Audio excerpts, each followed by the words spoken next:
I am gaming. I am gaming. I am gaming podcast.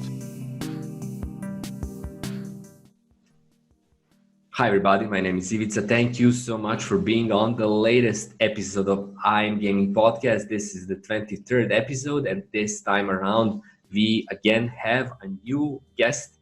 This is an interview episode and one I think you're going to enjoy, especially if you're into space simulations and huge games that you probably never heard of. With me today is Jason. Hi Jason. Hey. From a game called Rise, the Vieneo Province. I'm betting chances are you have no clue what that means or what's the name all about, but I can tell you that you're in for a roller coaster ride of a really virtual world that has almost 2 decades in it. So Jason, how would you present shortly, simply, the game to somebody who never heard anything about it, apart from it being a space sim? Yeah, so I mean, it's a sci-fi sandbox. We've had a lot of trouble actually classifying. I mean, everybody, everywhere that every avenue that we've tried to present it, like for Steam, for example, asks what genre it fits in. And I would say probably simulation would be the strongest because everything is extremely high fidelity. But it's also futuristic, sci-fi technology, 225 years into the future on a moon of a planet that's about 225 light years away from Earth. And but it's a sandbox. The players can construct their own colonies, and the economy is closed. So every dollar, is accounted for. If you produce something, and there's no market for it, that's too bad. I mean, that's life. It's like a life simulator.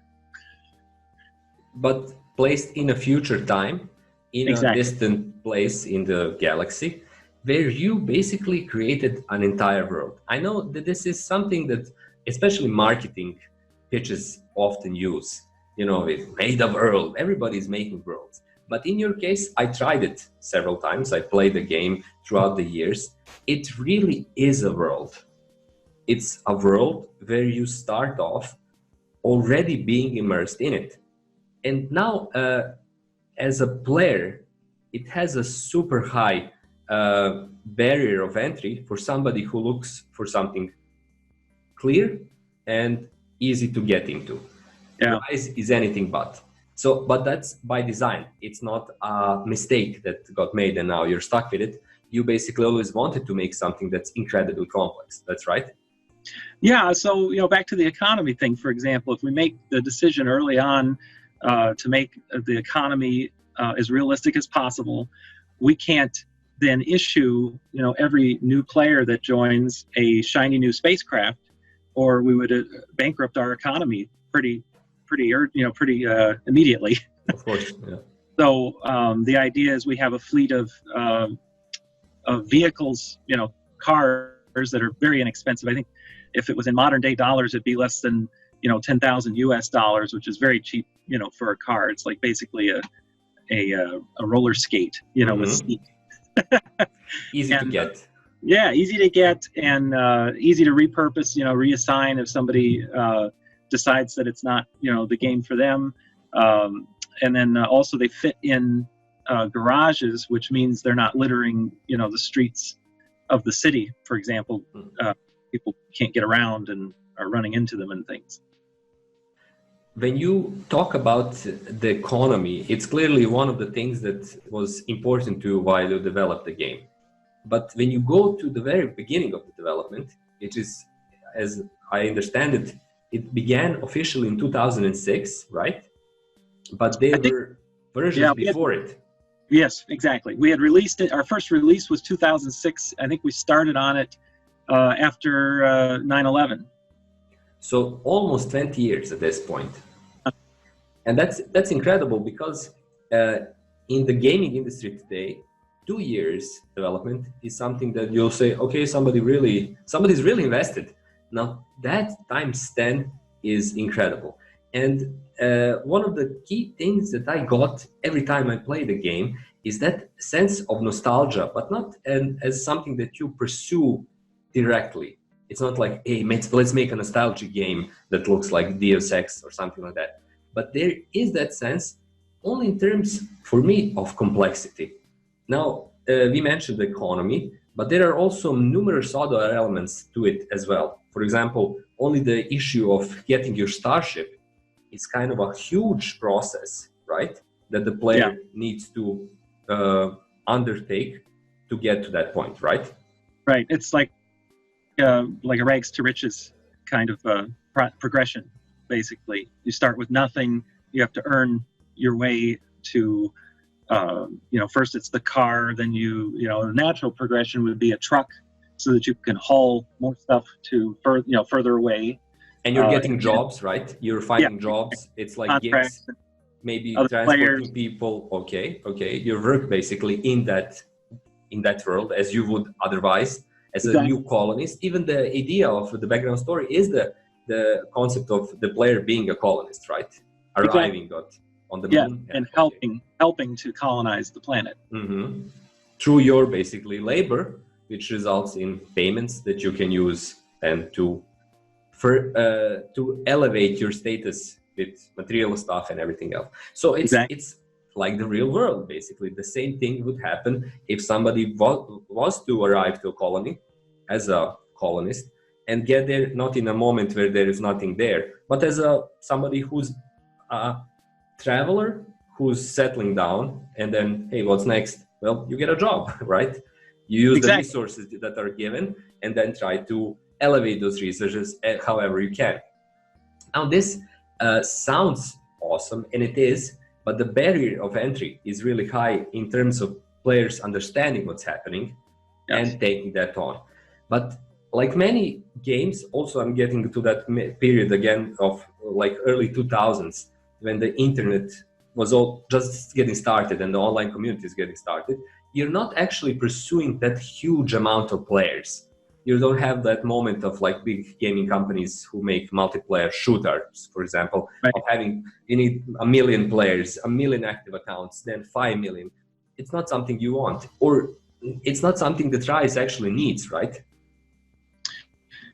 There have been aspects of the economy that would work better at scale. We tried, so for example, if we say, okay, the city of Dubost, which is the capital city, has 50,000 inhabitants, non-playing characters. They need to eat, which means they're consuming the food. But if there's not the player base to grow that food and bring that food to market in the city, then those people would die. And so we had a couple of mechanisms early on to prevent that from happening, basically, where we would scale back the game until we reached a critical mass. I think it was like 5,000 players in order to sustain, a city of that magnitude. And most of those measures have been removed from the code over the years, fortunately. And I think we're actually closer to 75,000 NPCs, which are tracked. They can move around, they can have children, all of that kind of fun stuff too. Okay. But they are not actual players, human players, right? Right. Human players were at about 700 active players. Okay. Which is not a small community by any means for a game of this complexity. And that's also one of the things I wanted to mention. The idea, and I love it, I really love it, because the idea of having a community, a game that's scaled down, I mean, not in game, but in the real world, is really good. In my book, because in gaming we so many times hear the concept of like it's a passion project. Everybody's making a passion project, even if it's $1 billion company with executives who hold, I don't know, oil companies on the side. They're also a passion project. Everybody's super passionate. But this, you don't need to say that you're super passionate. It's clear you're making this game for 20 years almost. You wouldn't be doing it because it's a gold mine, I mean, the economical part in the real world, the finances are important. But just the notion of having this really a small gem of space simulations that's living inside of its own world digitally, but also actually with 700 players. And you're saying, we're scale, we're sustainable. That's great, because for a lot of other companies, 7,000 players would be shut it off immediately, you know, Yeah. or even 100 times that would be, it's not going fast enough. Sorry, there's nothing we can do. We tried, shut it down. But this is basically a world that keeps evolving by design. You keep adding features, experimenting. As you say, we tried to have the economy include food. We couldn't do it. We took it out. But it's also evolving by the sheer fact that it continues to exist and that you work on it. Is this something you saw as a possibility all those years ago? I mean, I don't think I would have started it if I had known it would have consumed, so much of my time. But my wife and I joke about how, the skill set, that I've earned and developed over the years has helped in my full-time, professional career. I've had some other entrepreneurial ventures, which I think the passion, you've covered it in your other podcasts, the passion and the entrepreneurial endeavors kind of go hand in hand. And yeah, of course. I'm still looking for my first success. Okay, I understand. And this is something that a lot of us come across. I mean, I never did anything on the scale that you're doing. I never made a project with 7 people. I mean, it's constantly not 700, but I completely understand where you're coming from. And especially, I think it's super important, the thing you mentioned, the idea of having that skill set evolve and grow along with the project. That's incredibly important and often overlooked, because today it's also a lot of things are about the bottom line, and you should never hurt yourself when it comes to the bottom line. I'm completely behind it. You should never lose your house on a project or something like that, but you should always think about what you're getting in terms of personal investment, of things you learned. In my case, it was building really bad websites in the early 2000s. And when I was chasing the AdSense, I was fascinated with Google AdSense, and I was trying to make any kind of a relatively okay earning website where I was building blogs on Blogger, one after the other. And they were all horrible. I didn't manage to earn pretty much nothing. But I learned HTML.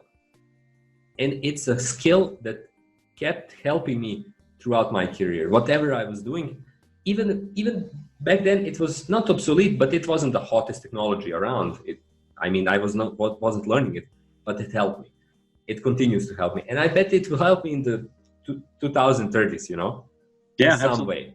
And I get what you're saying, and I can only imagine the skills that you picked up through this mammoth of a project, and that they're useful today. But when we talk about the future, not in terms of your skills and your personal kind of stake in the whole project, where do you see the Rise moving on as a project in the next, let's say, a year? Well, so we want to contract out more of the labor for asset creation. Okay. I would like to add additional development resources. A lot of the original code was very spaghetti in nature, and over the years I've had stuff moved to object-oriented programming, and now as a result, the way a lot of the ship systems are set up, with a bus and very modular attachments configurable through XML files, it would be easy for somebody to add a new module or to modify an existing, functionality. Like these black boxes that exist on real aircraft, for example, exist in the code. And yeah, that's awesome. Yeah, and so it's going to be hard to find I've only, in the 20 years, I've only had 2 other people really in the code, even though I've always made the code available, on my personal website. And it's just, it's hard. It's hard to find somebody with the same creative vision, because it would be easy to make shortcuts. For example, say that we want, like the food problem I was telling you, let's just manufacture more food, or we run out of money, let's just print more money. But then I think, well, what about inflation? What about all of the real world problems that happen that we've seen fall before? So I mean, it's sharing the passion with somebody else. It's hard to find, somebody with that kind of free time and interest. Of course, I can completely relate to that, because I think it's something that many developers actually have as a problem. And the solution isn't cookie cutter one. You basically grow your solution through pain and horror. But I think the key element in your case is the fact that rain or shine, Rise is going to be there tomorrow, and day after that, and day after that. I think also this is something your community really appreciates. Do they gather in some different manner outside of the game? I'm guessing other types of forums or discords are active for the Rise. We talked about this before, but I think our original website, we just threw something up on, and when I say we, I mean my brother-in-law, who was the artistic director from the beginning, and one of the players that I have continued to work with throughout the years, Bill Kindle, is doing all of the QA, and that's kind of our tight-knit community of the people working on the game. But what we were talking about before is, we threw up a pretty simple website. I think it was on GeoCities, back in the day, and there was so little content out there like that. That people found it. They found their way to it, and there were forums in the early days. I think we had like a PHP bulletin board for a while. Now we have an integrated. It's like a plugin for MediaWiki that does the forums, and of course a wiki, which is imperative for users to edit and submit. Which is also huge. Super amounts of data and a lot of information on the Wikipedia page. But I think the wiki page, not Wikipedia.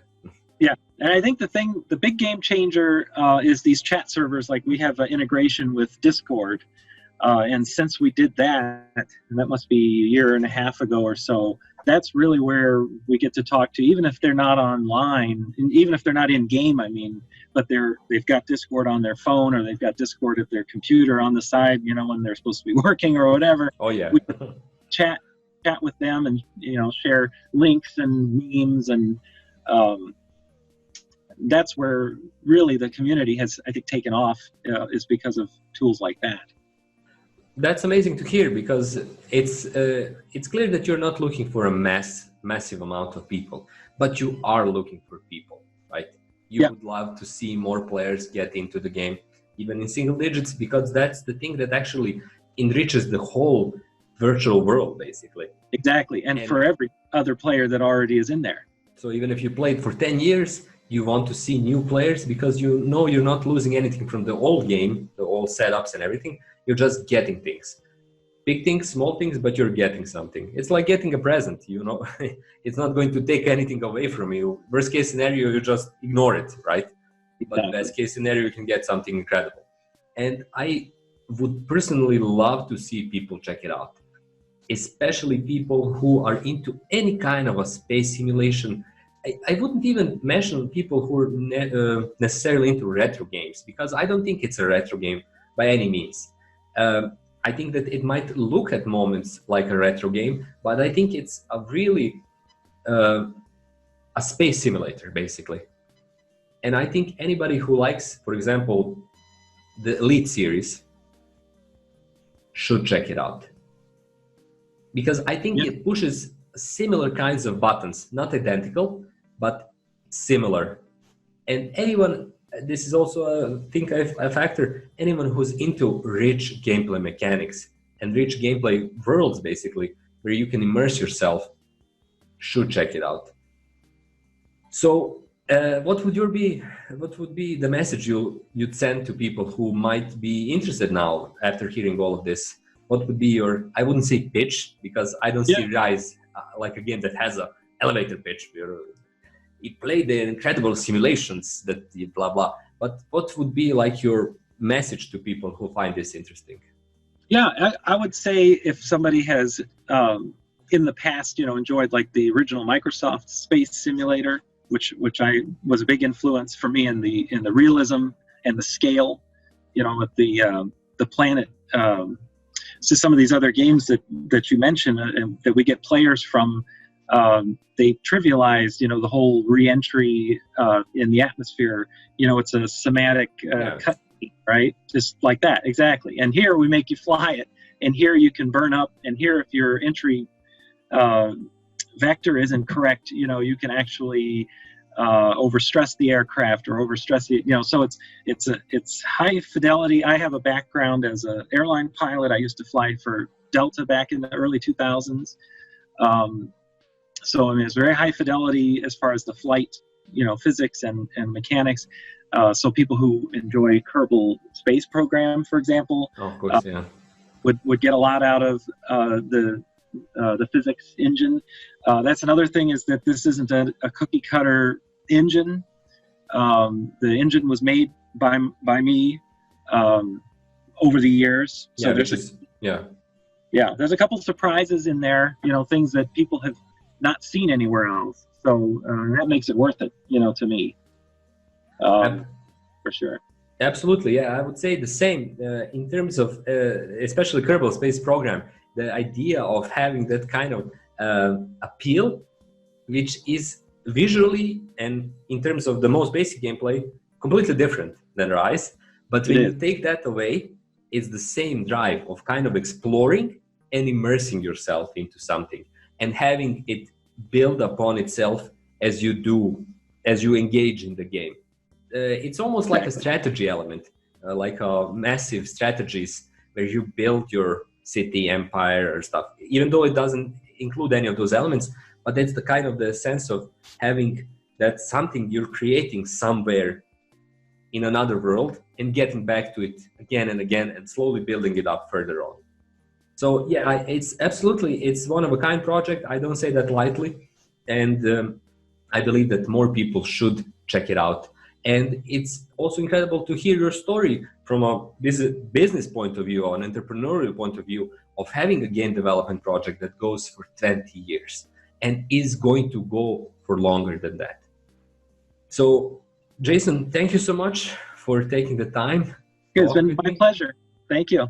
I would say to everyone watching this, please check out the game. Links are in the description below, both the Steam page and the website. And we'll also leave the links to some communities that you can check out, like Discord. And give it a look. I think it's something that most of you will probably ignore it, but some of you will love it. Again, Jason, a big thanks to you and to your talk about Rise. And thank you so much for watching. My name is Ivica. This was the 23rd episode of I Am Gaming Podcast. Don't forget, below those links about the game, our links is the link to my Patreon page. So if you can, support me, and it would mean a lot to me and the podcast. Thanks again for watching. Have a great day, and I'll see you on the 24th episode of I Am Gaming Podcast. Bye-bye.